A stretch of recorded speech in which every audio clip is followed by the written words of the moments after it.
Hi, I'm Alfred Sanchez. I'm the president and CEO of the Greater Miami Chamber of Commerce. I started working with the Women's Fund back in 2019. I think it was May of 2019. The Women's Fund had I think it was like a round table on sex trafficking. They were doing that with the NFL and Catherine Fernandez Rundle, the state attorney, in advance of the Super Bowl that was coming. I think it was 55, 54, something like that. Anyway, I'd never really heard about the issue of sex trafficking around major sporting events.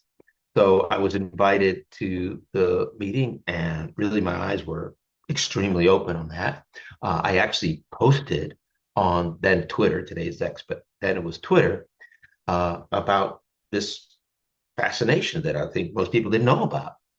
And to this day, it was the tweet that I've had the most viewership and the most responses to, and not a good way. I mean, it was a lot of them, more than half were negative responses in terms of, uh, you know, I guess it must be people who are in the business of sex trafficking, but really uh, sort of admonishing me for speaking out against this, which clued me into what a real problem this had. I mean, I had thousands of views on this, thousands.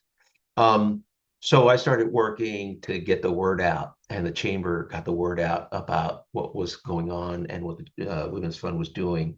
And that began a whole long relationship of collaboration. And today we're collaborating with the Women's Fund on making quality childcare available and affordable for families. Obviously, for women that are growing, part of the workforce in America, that's been increasing while men's participation in the labor market has been decreasing for 50 years.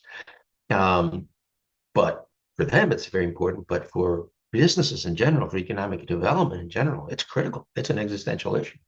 And Florida faces the toughest challenge in terms of making childcare available, quality childcare available to families. Today, a traditional family of four making minimum wage doesn't qualify. And we all know that in Miami, minimum wage just will not cut it for a family of four. So we're working very closely to that. As a matter of fact, through the Women's Fund, I got involved in the children's movement Bosses for Babies. And as a matter of fact, today, I think that the chamber has had the most sort of bosses for babies recruited by any organization. So we're really proud of that, and I think it's been a partnership that I'm very, very glad to have made and have kept, and I look forward to it in the future. All of the stuff that the Women's Fund does, and you do so many things. I think what really resonates for me most, having had two girls, raising two girls, my wife and I, back in the 80s and 90s, were adamant that we were going to raise these girls to be able to compete and thrive in what is a male-dominated world and work world for sure. So we looked for opportunities and programs and stuff to really make sure that they knew how to compete, how to thrive, how to work together, and not be, intimidated by working in a world of men, and to be able to work and thrive in that environment. So we looked around, but it wasn't easy in the 80s and 90s. There was very little around. We wanted to get involved in team sports. It was very difficult to get team sports for women back then. Um, I mean, I remember my youngest loving baseball, and she could play baseball until the age of 8. And then after that, she had to play softball. Only boys could go to baseball, and she was furious about that. I got to soccer, and she became a state cup goalie, and et cetera. So, but today, the Women's Fund is doing that work that I think families often don't have either the wherewithal or the knowledge about where to find resources. And so I think that's extremely important. And I think to have an organization that is fighting for women to be able to have the kind of programming and support to be able to thrive and get ahead in this world is critical. And so if the Women's Fund didn't exist already, it would have to be invented. So I'm glad that it's been around for a while, doing great work. I think what impresses me the most is how collaborative and embracing the Women's Fund is.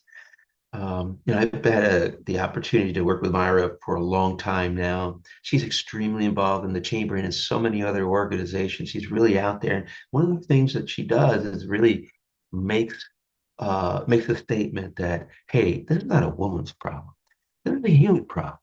This is something that's not us versus them. It's us. It's us. This is something we all have to work for. And she really embraces that. And I think the proof of the success that the Women's Fund has had is I've gone to several of the annual lunch, The Power of the Purse. And every time I've gone, I've seen that room filled with more and more men. And so I think that that embracing nature, that this is something that we all have to work on, is not something that is easy to put out there. And I think the Women's Fund has done a great job of doing that, making this a human issue. And I think that's the success that it's had is because of that. And I think that's maybe my favorite thing, is that that the Women's Fund is really just so positive and embracing and inclusive. It doesn't feel like it's sort of exclusionary, but it's really about all of us. That's really what I really admire most about it. And I think, looking forward into the future, what I hope that the Women's Fund will continue to do is a lot more of what they're doing now. Listen, this is a tough time of man, of mankind. It's a tough time in the world. Mobilizing and educating about women's health issue, about their prosperity, et cetera, is tough. But that's when the Women's Fund is needed the most. And I think we need to come together as a community and support the Women's Fund in the work that they do. I mentioned the childcare shortage. That's an existential issue for all of us. And I hope that the Women's Fund will continue to be able to work in that environment, promote and advocate and educate our legislators, our families, our business leaders. And I pledge that the chamber will be alongside with them. Thank you.